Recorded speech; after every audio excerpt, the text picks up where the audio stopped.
একুশের প্রভাত ফেরিতে যোগ দিয়ে শহীদের প্রতি শ্রদ্ধা জানানো শেষে বিএনপির সিনিয়র যুগ্ম মহাসচিব রুহুল কবির রিজভী বলেছেন, একটি অবাধ ও সুষ্ঠু নির্বাচনের মধ্য দিয়ে রাজনৈতিক শক্তির বিজয় হবে।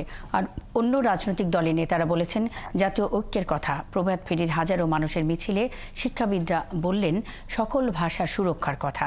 নজরুল ইসলাম রনির ক্যামেরায় আরও জানাচ্ছেন পার্থ সঞ্জয়।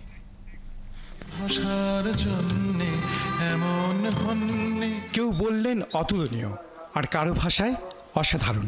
মায়ের ভাষার অর্জনের এই দিনে নিজেকে অনেক বড় মনে হয়। এই দিনে যে আন্তর্জাতিক মাতৃভাষা দিবস, সে দিবসের আন্তর্জাতিক স্বীকৃতির রজত জয়ন্তীতে হাজারো মানুষের মিছিল। তাতে জুলাই গণ অভ্যুত্থানের অর্জনের প্রত্যয় মিশেছে একুশের মাথা নত না করার প্রত্যয়ে।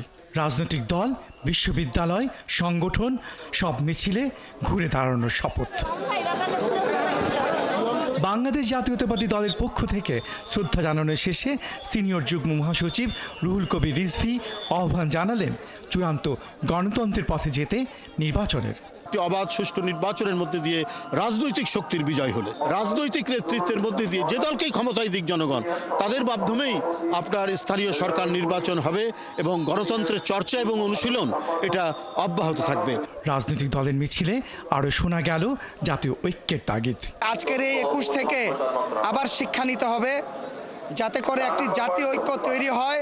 এখনও যখনই আন্দোলনের প্রয়োজন আসে, আন্দোলনের ডাক আসে, তখন আমরা শহীদ মিনারে আসি। শহীদ মিনার আমাদেরকে অতীতের শিক্ষা থেকে ভবিষ্যতে যাওয়ার পথ নির্দেশ করে। গণ আদালতের যে চেতনা ছিল, যুদ্ধাপরাধীদের বিচারের যে চেতনা ছিল, সেটাই আমাদের ২১-এর চেতনা এবং ২৪-এর চেতনা। সেই পথ ধরেই আমরা বাংলাদেশকে এগিয়ে নিতে চাই। বিশ্ববিদ্যালয়ের শিক্ষার্থীদের অভিভাবক হয়ে এসেছিলেন উপাচার্য, বললেন সকল ভাষার মর্যাদার কথা।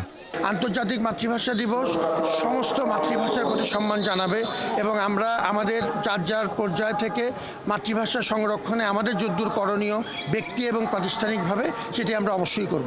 রাষ্ট্রের কর্তব্য হচ্ছে প্রত্যেক ভাষার রক্ষা করা। এটা আসলে এই জনপদের একটা সম্পদ হিসাবেও এটাকে দেখতে হবে।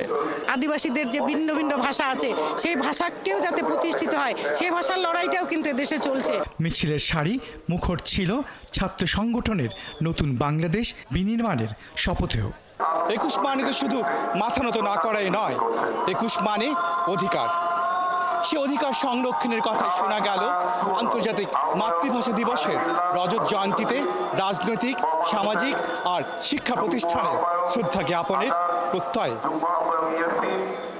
পার্থ সঞ্জয়, ৭১, কেন্দ্রীয় শহীদ মিনার, ঢাকা।